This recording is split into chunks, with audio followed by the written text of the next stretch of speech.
We are going to have a big crowd today, you guys. So I am super hyped about this entire program.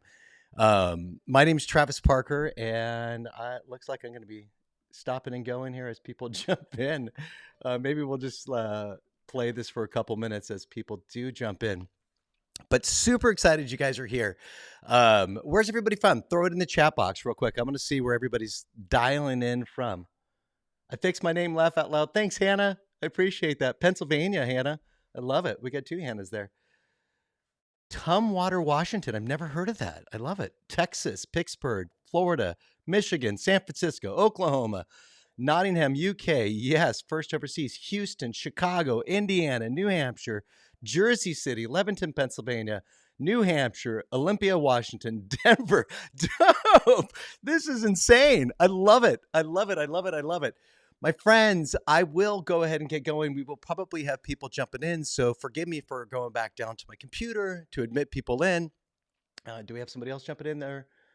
Virginia, Washington again.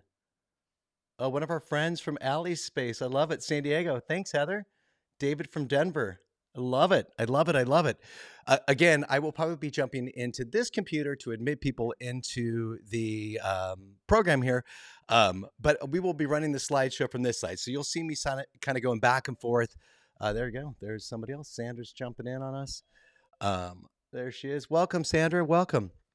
My friends, you have signed up and registered for the 3 elements of every haircut.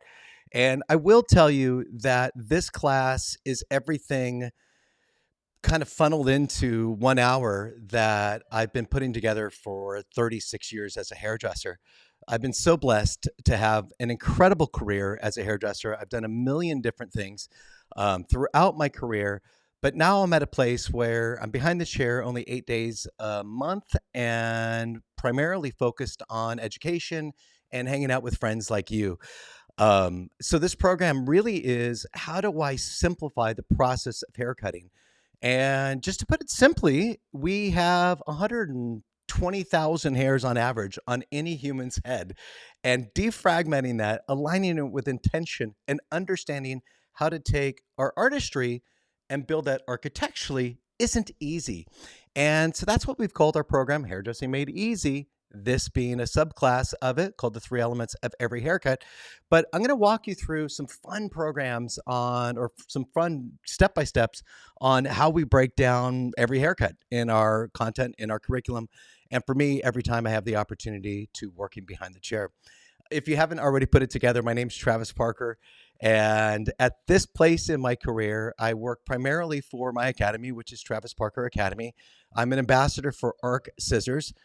I represent Pivot Point with all their mannequins and am blessed to have the relationship with them as they are co-sponsors of our event. And some of you, if not a lot of you, found out about this program today through Pivot Point or through ARC. So thank you to them. Appreciate you guys. But most importantly, am I not letting anybody in? I think we've got everybody in. We got some Pennsylvania, Virginia again. I love it. Okay, cool.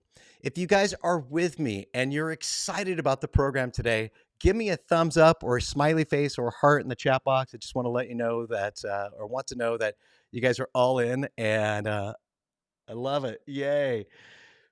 Awesome. So I'm going to take about 50 minutes to an hour of your lives, and I really am going to run you through kind of an uncut version of, again, how I break down every cut, how I categorize the thought processes of every cut. And very simply put, we break down every single haircut with what we call the 3 elements of every haircut. And what we say the 3 elements of every haircut is what is the length of a haircut, what are the layers in a haircut, and what is the face framing in a haircut. So right out of the gate, when a client sits down in my chair, and let's just say it's this client right here, she sits down in my chair and she's like, Trav, I want this picture. And I start to think, okay, well, let's break this down and simplify the process. Let's modulize my thoughts so that I can really architecturally start to categorize this, modulize this, and put this together in a way that is easy for me in a step-by-step process of how to read this haircut, reverse engineer it, and then engineer it so I can execute it at the same time. Now, I don't know if you're anything like me, but when I first started cutting hair, I would say probably the first 20 years that I was cutting hair, I was all in on artistry and I had a vision. I had the ability, the fortunate ability to be able to see somebody's end result before I started the process.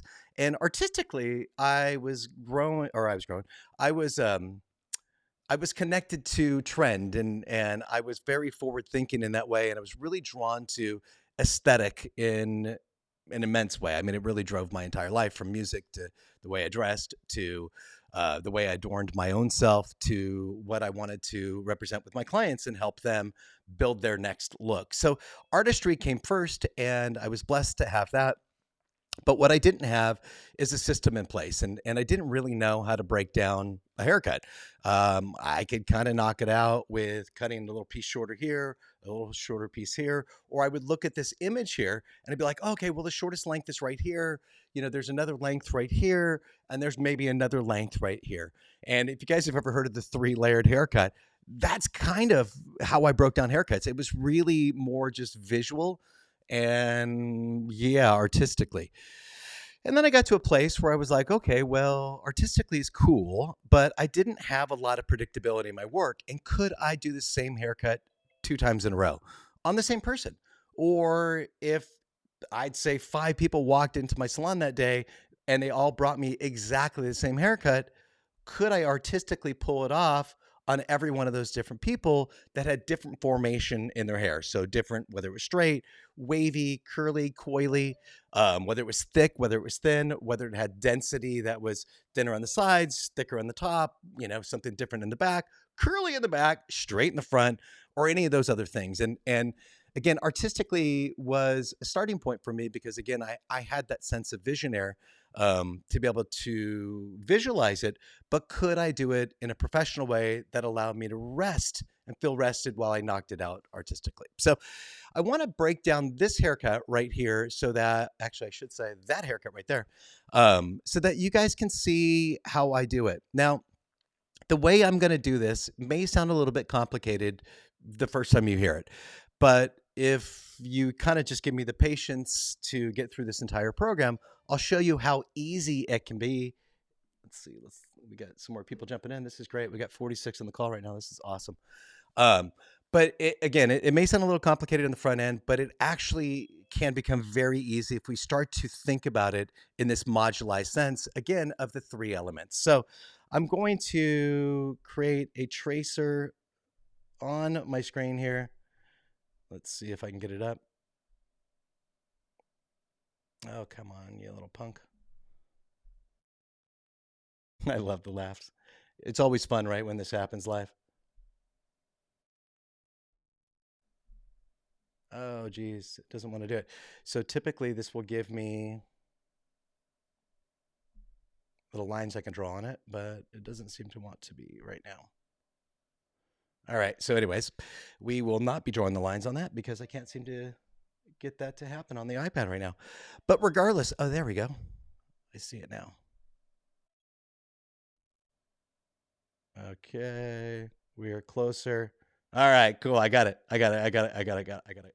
Okay, cool. So the way I'm going to break down this haircut is length, layers, and face framing. And in those three elements, that's where my starting point is. So first of all, I'm going to draw a little purple line down through the bottom here to visualize where her length's going to live. What I'm starting to understand in the length here as I look at it in regard to face framing is that a lot of the front of her hair is cut shorter. It's cut into her fringe. So in part, her face framing is kind of happening not just across the top of her forehead and down like such, but we start to see layers happen all the way in through here.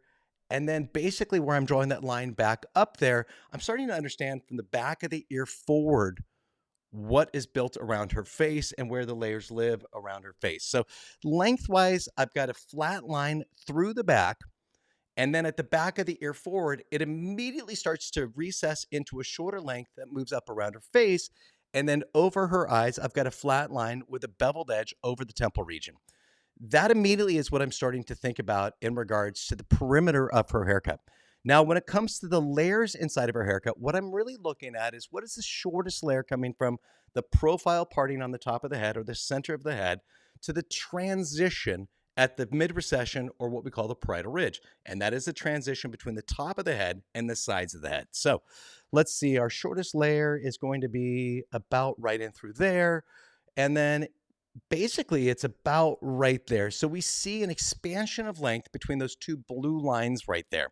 What I'm looking at is, okay, her hair is parted in through the center here. Between the center and the sides, or the transition at the parietal ridge, how much am I graduating in length? How short is that length? So if let's see if I can draw a little purple arrow right here. I mean a green arrow. So I'm looking at the lengths between that region of the head. And when that falls over the side of the head, how much of a span of length do I have between here and here? Now, what that's telling me is it's pretty much the same distance. If we think about where that center part is on the top of her head, and again, the transition, and let's just say I had 3 inches there, I'm looking between those two blue lines, and I've got 3 inches there as well. So it's very likely that the top of her head is cut square or flat to the head. So flat line across the bottom of the back of the head. It's probably cut back of the ear to the back of the ear, cut square to the body. As soon as we move from the back of the ear to the front of the face, we've got face framing that's probably done with forward graduation in through the front of her face. And then we've got a beveled fringe that's flat and contoured around the edges, or concave around the edges. Now, that said, in addition to it, what I'm also starting to realize is that, here, I'm going to back all these little lines up here. What I'm also starting to realize is that I've got an increase of length that moves inside the haircut between that shortest point and that longest point. When I increase in length, I'm generally moving from cutting a section on base to using over direction and combing that hair to a stationary point. In this case, the stationary point is probably the back of her ear. So let me just rewind that. Like I told you, it's going to sound like a lot in the very beginning, but this is how I'm starting to break down this haircut so I can knock it out with a sense of predictability. And without this girl having any ability, or if it was on a guy, it wouldn't matter, had any ability to style their hair, could I get it to aesthetically look like this at natural fall? And that's how I'm always trying to figure out the mastery of haircutting, is can I architecturally put something in based upon artistic inspiration, but do it in a way that nobody has to do anything to their hair and it just looks great. Now, if somebody has fuzzy hair or frizzy hair or whatever else, that's a whole different story, right? That's something that you may have to fabricate continuity between the motion of the hair, the wave of the hair, or it being straight. It wouldn't make a difference. But that said, that's how I'm starting to break down the haircut. And all of that, to back it up, all of that needs to start with me identifying the 3 elements. The length of this person's hair lives right, that's actually lower. It's right in through here. So below the breast line, maybe, give or take an inch or 2. And then the layers inside the haircut, the shortest layer is right around her chin. The longest layer coming from the top of her head, in this case, is right around the trapezius area, the top of the shoulder, somewhere right in there. Now, inside of that, face framing, I got a horizontal fringe. Let's just start with that. I've got a horizontal fringe and I've got a vertical fringe through the sides of the head. So identifying that. Now, from those 3 elements, how do I start to dissect this haircut so that I can get the specifics in this? And then what tool do I use? What comb is the best comb to use? Tension and all those things come later on. But my friends, this is how I start to dissect a haircut. And this is basically how I do it. If that has made any sense to you, give me a thumbs up. If it didn't make sense to you and you want a little bit more, give me a thumbs down, because I'm going to break this down a little bit more thoroughly. And what do we got in the book there? I got a smiley face. I got a thumbs up. I got some hearts. Well said. Thank you, David. Charles gave me a thumbs up too. I love it, Charles. Thank you so much, brother. I got a saluting from Sammy. You're welcome, Sammy. What's up? I love that. That's so dope. All right, cool. So let me get my little drawing tool out of the way here. And let me just show you this real quick. By the end of the seminar today, I'm going to have a 35% gift discount on all of our classes. And whether it's the in-person trainings I've got, it's the live onlines that we offer, or it's our e-courses, which is on demand and self-paced, and you get to watch it whenever you want to watch it, grow at your own rate. I'm going to throw that in at the very back end of the seminar. But what I really want to talk about here is, let me teach you what to do. So I just taught you right now what to do. Our classes are going to teach you how to do it and why you're doing what you're doing. The important thing about learning anything is the process of how fast it gets us to an end result and how much support do we have in that interim. And that is everything that I'm about. And if you don't get it from the sincerity, hopefully the sincerity of my social post, and you don't get it from the other classes that I've offered, and you don't get it today, I want you to know that I'm in this game to support you and to help you grow. So it's not to upsell you on anything. It's to offer you something that allows you to find predictability behind the chair and make more money and build a more robust career with a healthier body and a healthier mindset. So, amen to that, my friends. Now, let me take you right. We still got people jumping in. I love this. We're up to 53 right now. This is awesome. Does everybody have me as main screen right now? It usually allows me to spotlight myself as the main screen, but it's not right now. So I just want to make sure I'm main screen. Okay, cool. Thanks, Haley. Yeah, Haley's on 2 devices right now. Thanks, Sammy. All right, cool. So let's back up a little bit again. We're talking about the 3 elements of every haircut. So, how do we start to speak the language of hairdressing? How do we start to visualize what it is that these 3 elements are? Now, right out of the gate, I'm going to start with length. And the obvious that I would say probably 99.9% of us do, if not 100%, is where does the length live on the body? So, in this case, the image that we just saw, the girl's hair was long. It was way down here. And then, could very easily be shorter than that. It could very easily be shorter than that. So where does the length live? Now, in that, and that's a conversation that we have with clients. And my 2 cents is I don't ever talk about the inches I'm going to cut off or the centimeters I'm going to cut off in any haircut. I visually lift the hair or I physically lift the hair. So visually, I'm watching the client to see where their security lives in the length of their haircut. And that's something that I talk to quite a bit is like, do you like it here? Do you like it there? And again, I'm watching their energy. If your client sinks in the chair when it comes to cutting their length, that's probably not the right length. And no matter how much you want it on them, they're not ready for it. And the best thing that anybody can be is maybe not ready for it, because that, my friends, is you planting a seed, which allows the client to start to think about a process, which is now them pre-booking so that you can continue to work them towards this end result. And it's a technique that we call seeding. So, tell them what it is that you're visual or you artistically are thinking for them, but watch their body energy to see where it lives in the suggestion. And then just say, hey, look, think about it. It's something that, we can work on at a later time. And if anything, when I'm giving you money and you're thinking ahead of what the process is that I'm actually getting, I'm thinking this person's really on it professionally. So for what it's worth, a little bit off script, but something to think about when it comes to interpersonal connection and client connection, period, or in our consultation. Now, the other thing that we start to think about with length, and important to this slide right now, is what is the shape of this haircut? Is it even all the way around? Do we find that the length is parallel to the ground in the back as it moves flat to the ground or parallel to the ground, and then over the shoulders, over to the front of the hair? Do we have a flat line across the back of the haircut? Or is the haircut concave, where it's shorter in the back, longer in the front? The way to think about concave is a cave is something you walk into. It's something of negative space. So we got negative space in the back, positive space in the front of this haircut when it comes to length. Convex is just the opposite. Shorter in through the front, longer in through the back. Can we have combinations of this? Yeah, 100%. Matter of fact, it's coffee time. I'm going to have a combination with that. Oh, that's so good. Yeah, so immediately I think that length for the most part is the easier part for me to really process, to break down. And I think in watching and working with students for over 20 years now, it's probably the easiest thing for them. Where it becomes more technical is how much density do we leave in the length? Do we blunt cut? Do we point cut? Do we internal channel cut? Do we use a razor? Do we use texturizing shears? And what are the different tools that we use to objectively achieve the shape and the length? So lengthwise, I'm going to sort of pause with that right there and then move right into some visuals of this. These are 3 different examples of different shapes in the haircut. You can see the girl with the bob, which is a really cute bob, cute styling. I don't know who did it, but it's legit.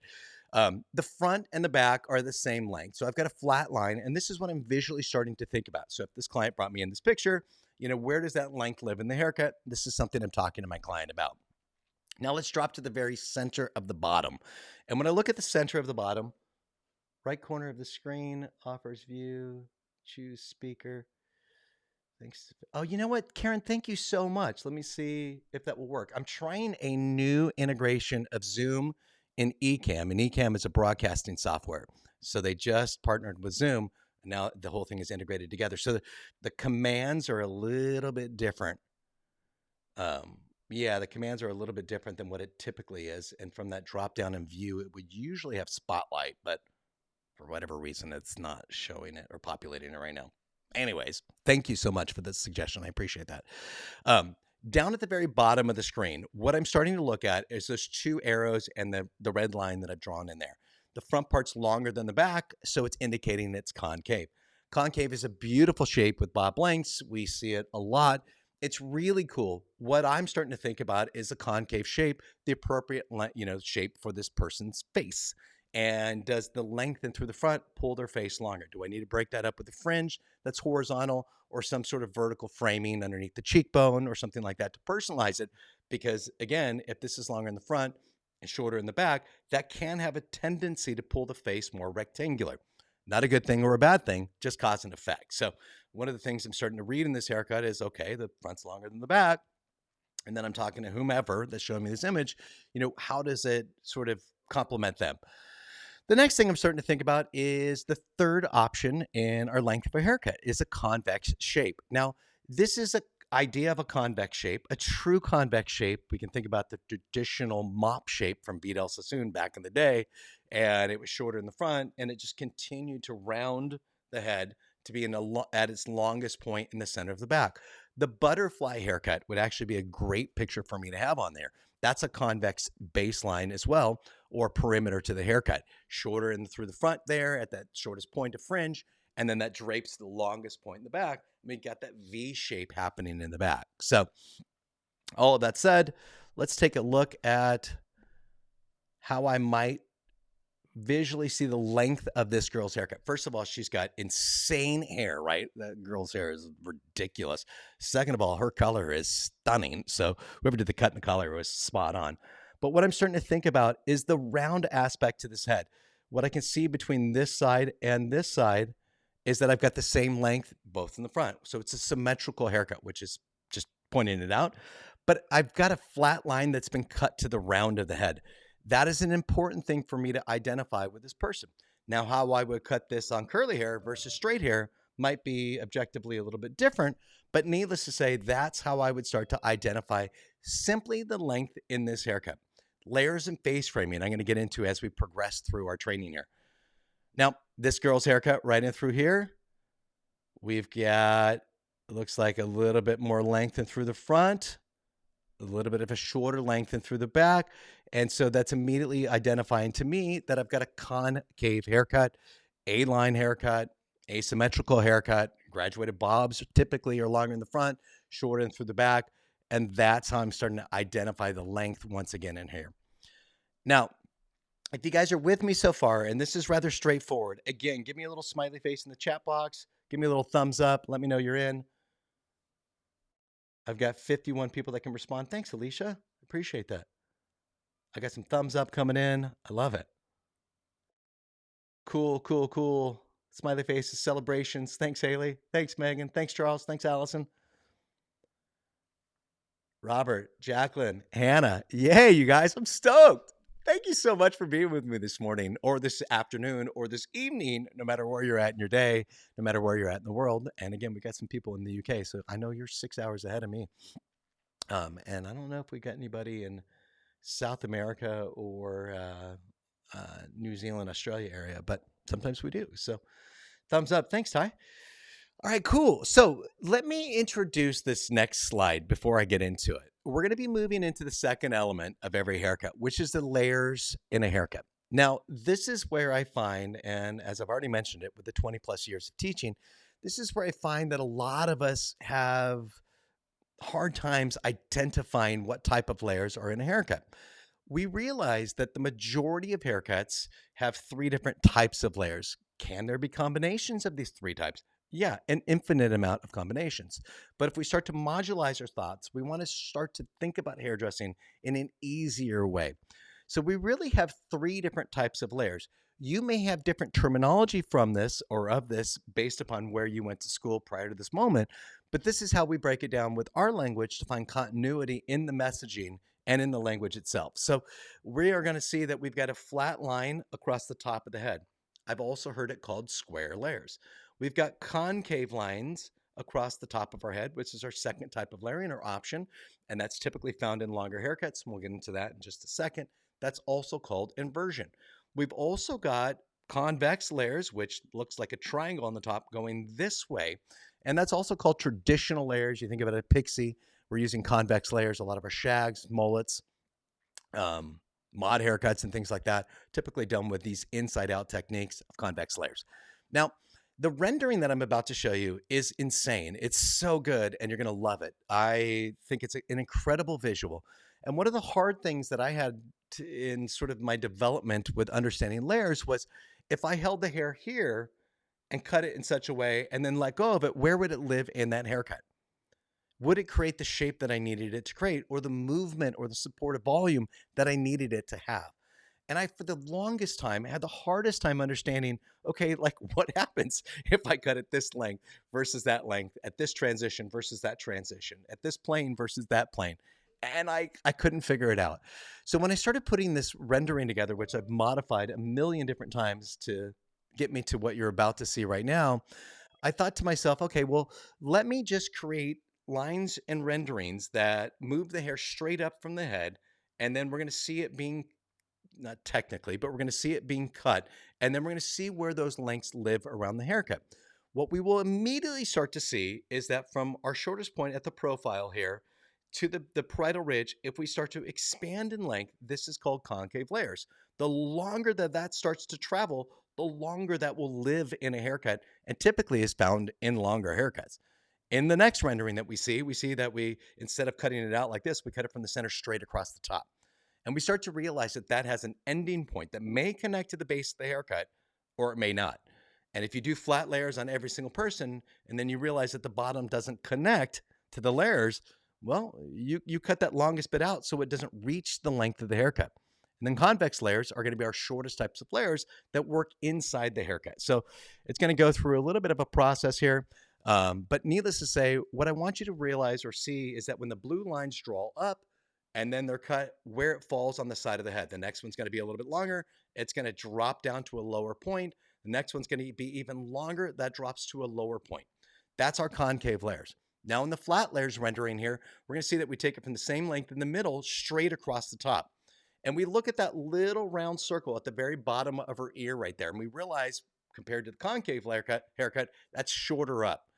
And then in our flat layers, we're going to be cutting, instead of that square across the top, we're cutting that in at the parietal ridge towards the sides of the head. And that's going to give us our shortest layer.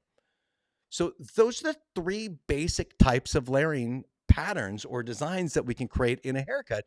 And each one of those are incredible. Each one of these give us an end result based upon an objective that allows the shape to happen naturally and predictably.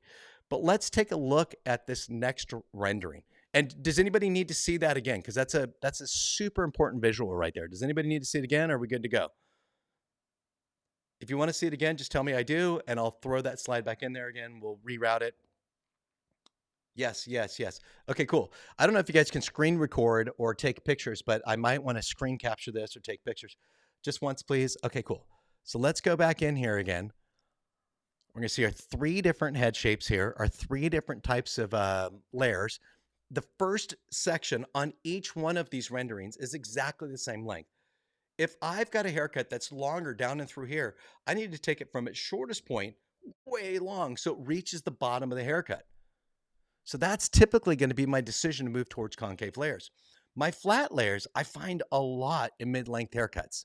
The Jennifer Aniston haircut, the Rachel haircut was done with flat layers. A lot of our bobs are done with flat layers as well.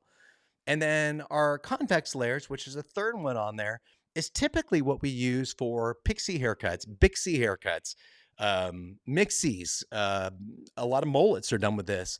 Any sort of mod haircuts, 60s haircuts. And we call them inside out haircuts, where it's shorter on the inside of the haircut. And then the perimeter typically has disconnection from our layers and is at a longer length. typically, at least in a mod haircut it is, or in a lot of mullets it is as well. Does that help? I love the visuals. Thanks, Hannah. Love the visuals. Thanks, Dr. Cheryl Robinson. Nice. We got a doctor on here. That's good. Right on, Christy. Yay. Okay, sweet. You guys good? Does everybody get the screenshot? All right, sweet. All right, dope. We're cracking here. Okay, so let's see this in visual application, because I know every single one of you on this call are visual humans. So this is typically, again, client brings me a picture. How do I start to break down the haircut? We just talked about the length. We just talked about layers to a degree. Let's see it in its sense of visual application. This very first haircut here, first of all, is the cutest haircut on the planet. So good. But what I'm starting to figure out is, where does the shortest layer live in the haircut? Where does the longest layer coming from the top of the head? Very important. From the top of the head. Top of the head, we remember, is mid-recession through the transition, which we call the parietal ridge, that separates the top from the sides. So now where the layers are coming from the sides, what's coming from the top of the head? And what I'm thinking about when I'm looking at layers here is, okay, where is the center of the head? Where is that parietal ridge? What is the measurement in the distance? And on the average human, it's somewhere between 3 to 4 inches. It just depends upon somebody's melon, or if you're doing a younger person, maybe smaller. So if I cut it flat across the head between that center part and the transition of the sides there, and I measure that, and then I'm visually looking at a picture like this to see where the distance is, or the spectrum of lengths between that shortest point to the longest point, if it's the same measurement from the top of the head, I realize that it's probably done with flat layers. Now, the other thing I'm starting to notice is that, look at the bottom arrow there of the blonde. And I'm looking at that in a sense of, does that connect to the length of the haircut? Does it? Yes or no? In the chat box? No. Haley, you're right. So Haley dropped it. Hannah dropped it. Yes, it does not connect. Yes, it does not connect. That's almost confusing. So no, it doesn't connect.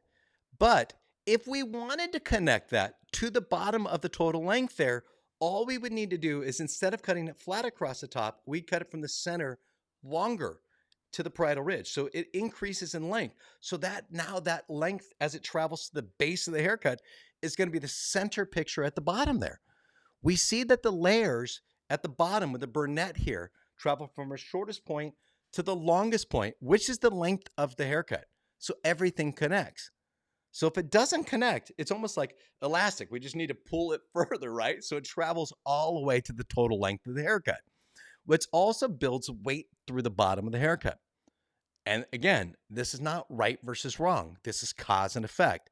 Because we build a haircut this way versus that way, just gives us the effect visually or technically of an end result. So flat layers versus concave layers. Does that make sense? Robert, you were correct as well.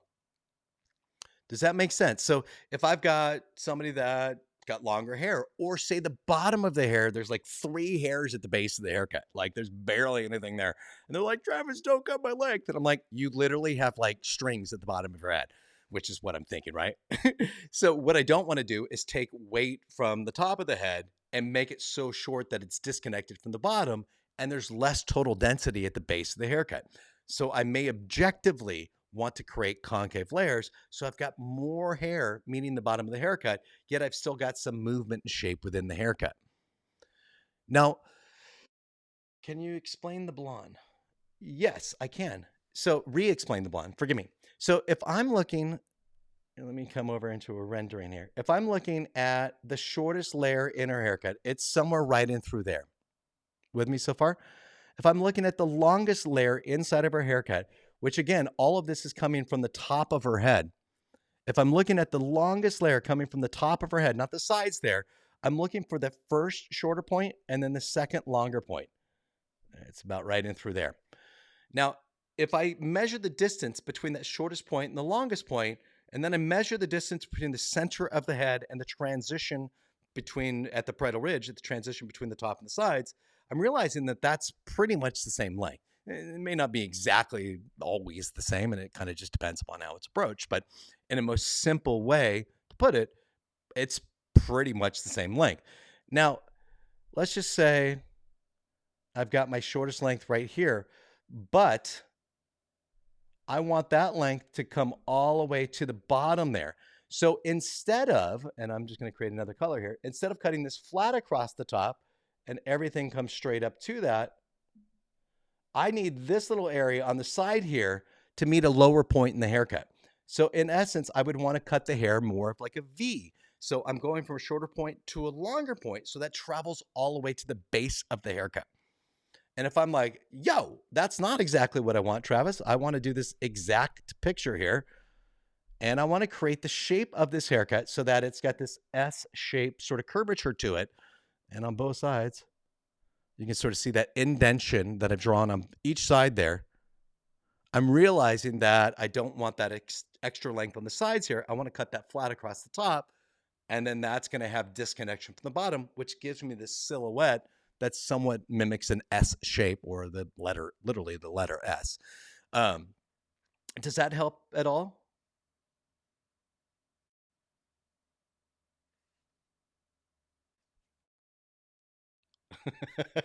Yay, thanks. Is it Magli? Magli? It's a beautiful name. Oh, thanks. Every time you type in, it gives you a different little color for an icon, which is so cool. I love it.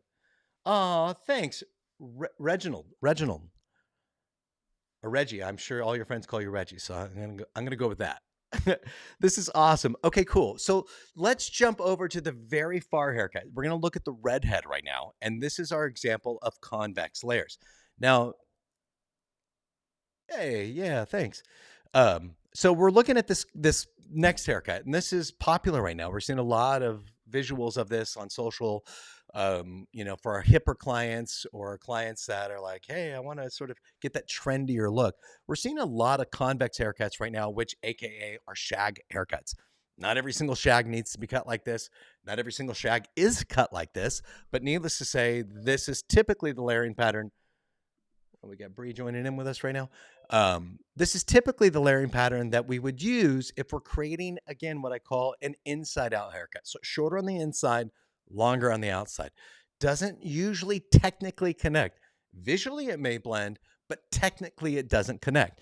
And what we start to realize is in the convex layers, in that rendering that we saw earlier of the visuals, we start to see that instead of like concave layers where the layers are really spread between a short point and a longer point, or flat layers where they're closest together or closer together that really mirror the distance between the center and the sides here, well, we're smashing them even shorter. So there's less of a distance. And typically that happens when we cut to the round of the top of the head, or it's a triangular shape on the top of the head.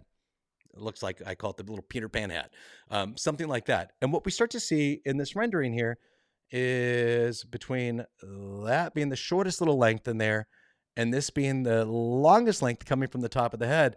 It's high up, it's short. There's a chance that it may be cut flat. More than likely, it's been cut with convex layers.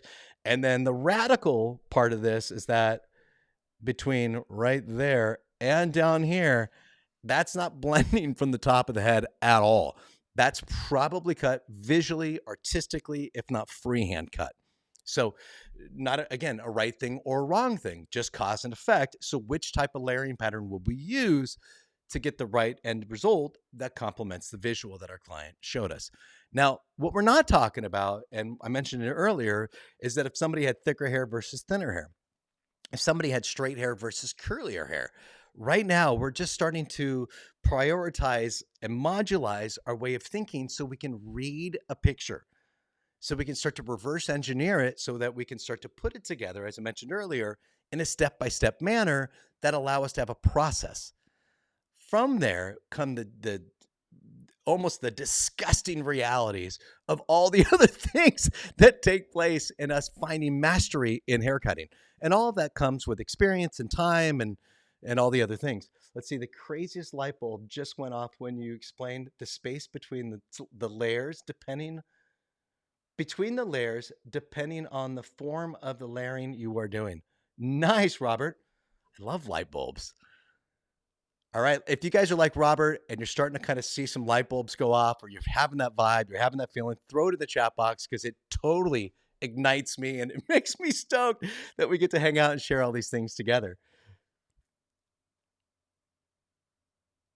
Oh my God. Yes. Yes. Tara is asked, Tara, forgive me, is asking, is the class longer than an hour? Let me see how many more slides I've got. It's usually about an hour, but I did throw in some extra visuals this time because I had a request to do more visuals last time. So it's probably going to end on the hour. It may go a little bit longer than that. If you can hang in there, great. What I am doing is recording this entire call right now, and I will post this to YouTube as well. So if you do miss the tail end and you want to watch it later, definitely stay tuned with YouTube, and I'll probably launch it by the end of the day, if not tomorrow as well. So yeah, Bree's back with us again. Yeah, totally. Thank you. Okay, sweet. So let's look at a couple more visual examples right now. What's her name? Giselle. One of my friends, I was just in Italy doing a class a couple weeks ago, and one of my friends that was a model gave me this picture, and she's like, Travis, I want to be Giselle. And I was like, yo, like the 90s are back. And as much as I lived the 90s, so it's kind of weird that it's back, it's totally back. And I did this haircut back when, and my friends were doing it again right now. And this is again straight out of the handbook of this cool friend of mine in Milan that was like, yo, Trav, I want to do this haircut. So I did do this haircut. This to me is traditional concave layers. And again, when in doubt, not again, but just period. When in doubt of whether I'm going to cut concave, flat, or convex, when in doubt, always 100% of the time, cut concave. Because if it's longer up here in the transition at the parietal ridge, you can always cut that off to make it flat. You can always cut the flat shorter at the transition at the parietal ridge and make it convex. So when you're in doubt, always cut that V shape up and through the top, longer at the parietal ridge. In 99.9% of longer haircuts, we're developing concave layers. So let's just take a look at where these layers are on our sister, Giselle. So right up and through there is where I'm starting to visually see-ish where the shortest layer is. And then way down at the bottom there is where my longest layer is. So you can see the expansion of length between A and B there. That means I'm going from a shorter point right at the center of the head, way out to a longer point at the transition. So that meets this length way at the base of her chest. Cool, right? I'm assuming that that is the way that a lot of us already develop layers. Now, let's go one more example here. Another freaking cute haircut. I'm obsessed with some of these haircuts I found for this class. All right, our sister here. We've got my shortest layer about right in through there. And then if you look at this little area right in here, it's kind of a wedge. So that's telling me that it's probably cut square to the head shape or flat to the head shape. And it's somewhere right in through there. So what I'm realizing, again, as we were talking about before, is what is the distance between those 2 points? And then I'm looking up at the top of her head and the transition at the parietal ridge there and going, okay, yo, look at that. It's about the exact same relative inches. So, and what I'm also realizing, let me come backwards here. What I'm also realizing is that from about right there up, this little area from there down to the length doesn't connect. So there is that disconnection. So more than likely, this haircut has been done with flat layers. Now, again, this is just how I read it. I didn't do this haircut, so I don't totally know, but this is how I would break down that haircut. And I bet you my last pair of scissors that it's flat layers. Now, how the fringe is done and all that stuff we're about to get to in just a second here. This haircut is sort of a mixed bag. This one right here I found last night, and I was like, okay, this is good because it's a little bit of a stumper. And I say that because she has so much styling in her hair. It's not necessarily the easiest haircut to break down. What I do know that most of our shag haircuts and our lobs like this that have internal layering, for the most part, are done with convex layers or flat layers. But this one, again, is a little bit tricky. But I do want to show you how I would break this down if it was convex layers. Number one is right there, I realize, is about my shortest layer. Now, what I'm looking at next, and this is where it gets a little bit tricky, is I'm going to draw this with a different color. Right there. See that little indentation? that immediately is telling me that that is coming from the horizontal part of the head in transition to the vertical side of the head. And right there is where my layers are. Look how close those lines are together. Super close.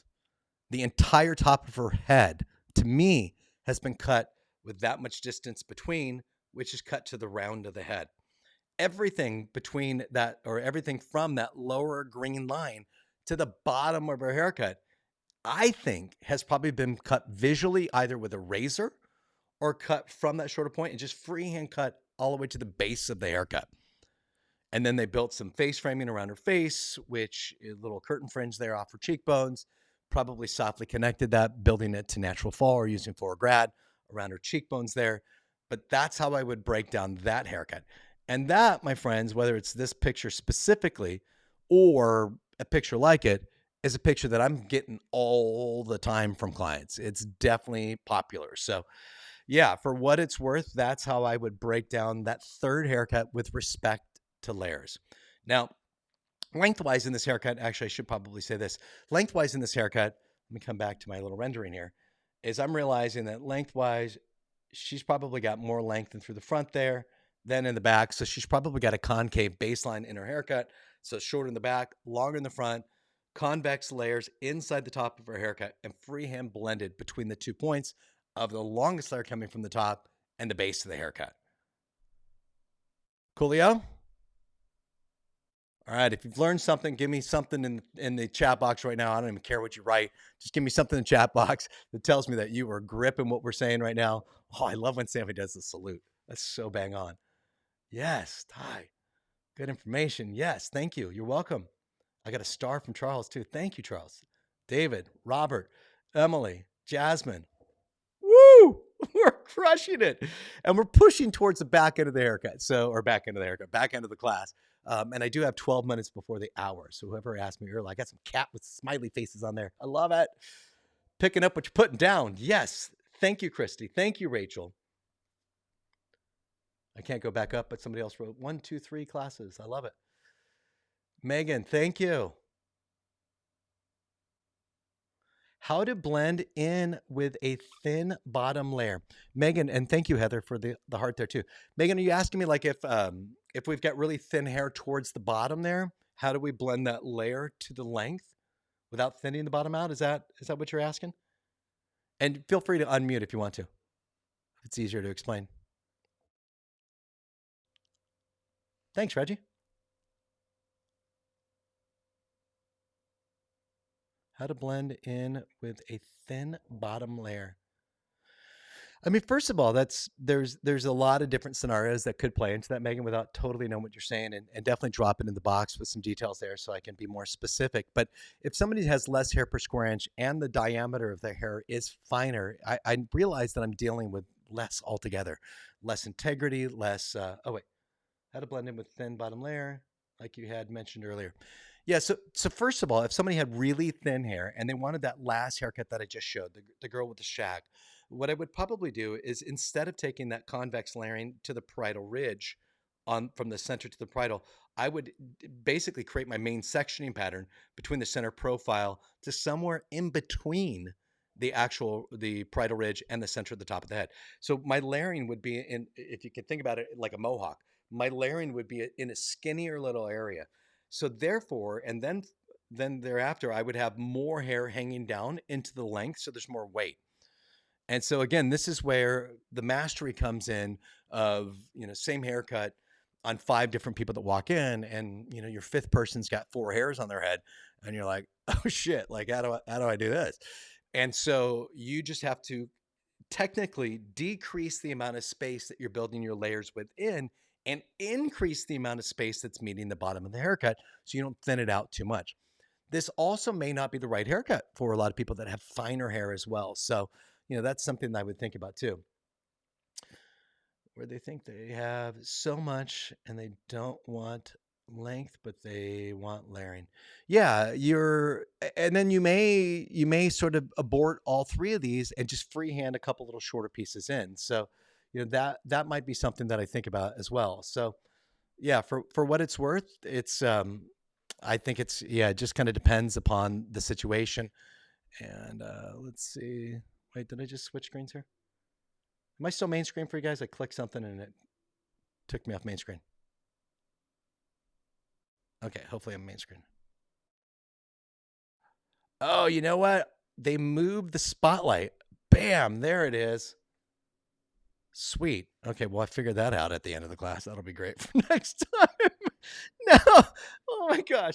All right, cool. So hopefully, Megan, I helped you out with that. There are so many opportunities for us to answer those questions together. In either private training classes that I offer or any of our certification courses, or even I've got a 31 video e-bundle I'm going to show you guys in just a little bit here, that go through a lot of the nuances of different density realities and hair count per square inch and all that other stuff. So definitely stuff that I'm going to get into later on um, in our careers together. So yeah, definitely always feel free to reach out to me. We can always schedule a call too for all of us. With that said, we can always schedule a call as well. And I've got a Calendly that allows you to sort of see my open time, and we can sit down for 30 minutes and chat it out. Or if you want more, we can do private training too, online or in person. Now, third element of every haircut is, oh, thanks, Ty. Third element of every haircut is going to be our face framing. And face framing happens just like layers and length a number of different ways. But there's two specific things that we're thinking about when it comes to face framing. Do we have a horizontal fringe in this haircut? Do we have a vertical fringe in this haircut? Or is it both? And horizontal fringe in the US is called bangs. Everywhere else on the planet, it's just called fringe. The whole thing that frames the face is your fringe.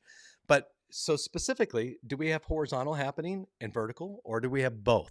And with that said, if I've got something that's flat across the forehead there or square to the head shape, I've got a flat line. Same thing that we're talking about with baselines, same thing that we're talking about with layers. If I've got something that's concave, it's shorter and through the center, longer through the sides. A lot of our curtain fringes are a combination of flat and beveled, which I'll get into a visual in just a second here. And then what we see a little less often in a lot of our rockabilly friends or little hipster friends, I shouldn't say little, hipster friends, period, is a convex shape where it's shorter up and through the mid recession, longer and through the dead center, and that's a convex shape.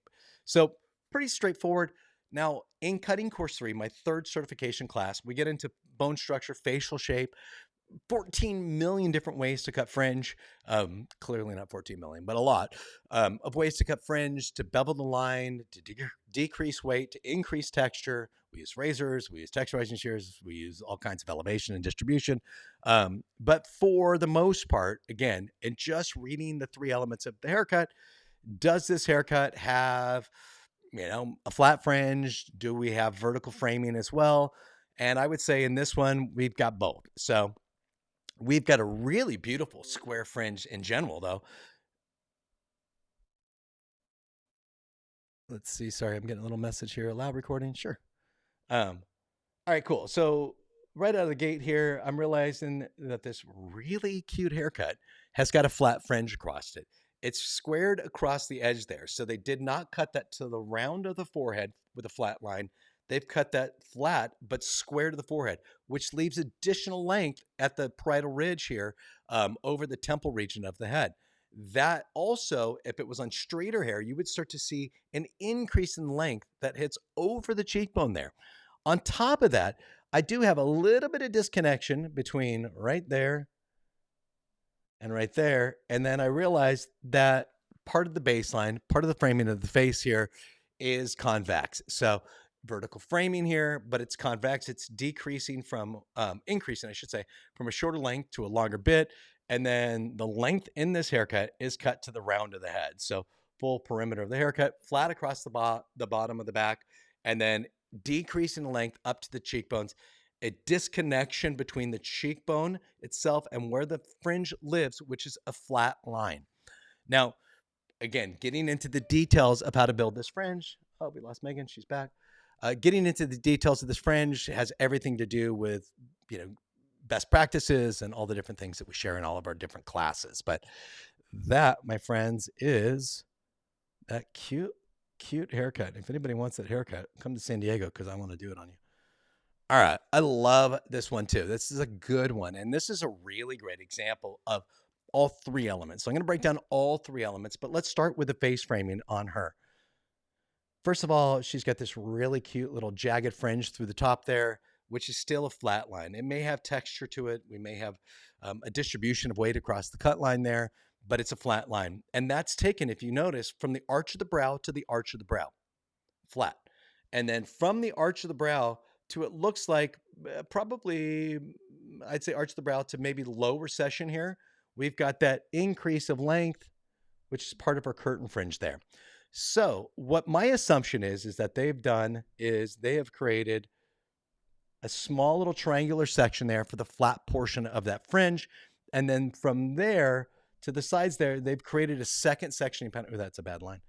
Second sectioning pattern that moves to the lower portion. So it's almost a two-stepper right in through there, where part of it is the flat line, part of it is the increase of length towards the sides there. And then my assumption is they probably distributed weight through the sides there, so it has more of a whimsical nature. Potentially even got into some internal channel cutting or directional channel cutting as well. And that's how they built the fringe. Now, from there, what I'm starting to realize is, okay, I got some coming in. Chevy, yes, I will post it to YouTube either tonight or tomorrow. And you will be able to rewatch that as well, Bree. Once it's on YouTube, you will be able to watch it 40,000 times. So, a matter of fact, definitely subscribe to my YouTube channel anyways, because we launch videos and full tutorials as well a lot. We're doing one every 2 weeks right now. I heard somebody's voice. Did somebody want to ask a question? Nope. All right, cool. All right, rad. So let's go into more face framing here. So looking at her face framing, and that's coming vertically all the way down to about right there. And from there, this is important. From there, what I'm starting to really do when I break down her haircut specifically is I'm starting to go, oh, yo, like looking at this haircut, if I come from that little shorter bit as I'm drawing this down right to there, what I'm realizing is that little shorter bit as I draw that up around the head is from the back of the ear, from the top of the head to the back of the ear. The whole front of her hair is cut shorter with fringe. So if she doesn't have the back of her head hanging at natural fall, if she doesn't pull that over her shoulders, you will not see this length down and through here. Her hair will be at that length right there. So the fringe here is cut to the back of the ear, which separates the hair that lives in front of the shoulder as to what lives behind the shoulder, is cut to that point. And again, if she doesn't pull the back around, you will not see that total length of her haircut. And not a good thing or a bad thing. Convex and through the front, flat across the back. It is what it is. Nothing good or bad. Just breaking it down. Now, that said, I'm looking at my shortest layer, which is probably somewhere right in through there. And then as we just discussed where the front part lives and where that hangs is a length kind of right in through there. And then if I'm looking at the distance between here and here, I'm realizing that I've got a huge increase of length. So that definitely is indicating to me that it's cut with concave layers. So yeah, that's where we're at. Any other questions about that? It's the 40,000 times. Yeah, Reggie, it's true. All right, cool. Are we good? We good? Because I'm going to get into our last little bits right here to close things down. Now, my friends, I mentioned we have 3 different ways that we offer our certification classes: in person in San Diego, live online, and e-courses that you get to watch it 40,000 times. There's the 40,000 times again. 40,000 times at your own accord. It's all designed as a hands-on workshop. So whether it's on demand or not, this code is only good to the end of the day. So please jump into our classes as soon as possible so you can save 35% off on all of our classes. That's the rates down below there. So as you can see right in through here is what the costs are, and it's an investment in your career. As I've been working with, thousands of students all over the planet, what I can tell you is we help people grow. From that, my friends, these are the pending classes that I've got right now for the year till next year. So jump in on the website. You will see that in the calendar, or just dig around at the website. You'll see all kinds of good stuff. You can get 50% off of my 31 video e-course bundle that's all based upon trend-based haircuts. Every single one of the videos is about popping haircuts that are happening right now. There's 20 different haircutting tutorials, 11 tutorials on video-based, marketing-based classes, social media classes, why this scissor versus that scissor video. I mean, it's packed. There's a community in it. There's discounts on different famous product lines as well. Gives you a discount on their products. There's diagrams in it, two-dimensional diagrams. A lot of the renderings that you're seeing, like today, we've got a lot of those renderings in there for each one of the haircuts. There's a workbook in there as well. And that's 50% off. You just have to jump onto the website. When you see the pop-up come up, sign up for that pop-up. And when you sign up for that pop-up, you're going to get a 50% discount that automatically applies when you check this class out, checkout at checkout, period. And then, as I talked about it already, we have a YouTube channel. It's Travis Parker Academy. This is where you will see this class tonight. This is where you'll see all of our free videos as well. And last but not least, I just wanted to say thank you to Pivot Point for supporting us always and helping the industry be a better, stronger industry, providing us with incredible mannequins. Thank you, Arc Scissors, for sponsoring me. I love your scissors. I've got a discount for that as well. So if at any point you guys ever want to get a pair of Arcs, let me know. I've got a discount code that will give you 15% off for that. And if you haven't already, jump in on my social, definitely hit me up, DM me. I'm always open to having a consultation online as well, just a private, that's for free. I do 30-minute private calls to help to plan your education career. And that, my friends, I will open this up to any questions that you may have. Do I have any questions? Any last bits that we can stabilize? Thank you so much. Oh, you're so welcome. Look at that. We still got people jumping in. Yeah, feel free to unmute right now. Any questions that you guys have? Any questions? Any questions? Do you need an assistant? Always, always. I always need support. If you're in San Diego, definitely look me up. I also do shadowing as well. So if that's something that anybody would be interested in. Thanks so much. Thanks so much. What's the discount code again? Okay. Discount code is SAVE TODAY. So capital S, capital T, save today, and that ends tonight. So yeah, jump in there. And I really hope that I get to work with you and hang out with you. My friends, I'm 3 minutes past, so we did pretty good. Just a couple minutes past, though. If I don't have any more questions, off the top of your head, do you have your 1 and 2 class in San Diego this year? There's no more cutting course 1s. Yeah, there is one more cutting course 1. I'm lying to you.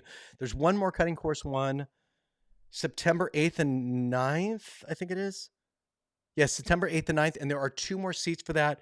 And then there's 1 seat left for CC2, which is cutting course 2, October 6th and 7th. So jump in that. And then I just built the offerings for 2025, and you can spread it out however you want to. And then also know that you can take like CC1 in person, take CC2 online, take CC3 as e-courses, or in any mixed manner. It's all the same content, just driven in different ways. So yeah.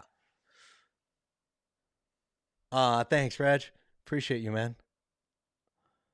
My friends, any more questions? Any more questions? I don't want to say goodbye. I'm going to miss you already. I do miss you already. I want to go. All right. I think that is our time, though. I appreciate you. I heard you oh, nice. Brian Aguilar has been to some of my classes before, and he is insane. What a great instructor that guy is as well. And just his aesthetic is so on point. That's so rad, Isaac. Thank you for telling me that. I totally respect that guy. So that's such a compliment. My friends, again, I'm Travis Parker from Travis Parker Academy.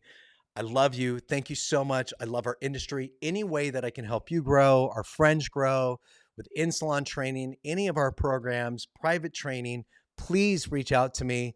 I'm here to support you, here to support the industry. Thank you so much again. Have a wonderful, wonderful day. Thanks, you guys. Appreciate you.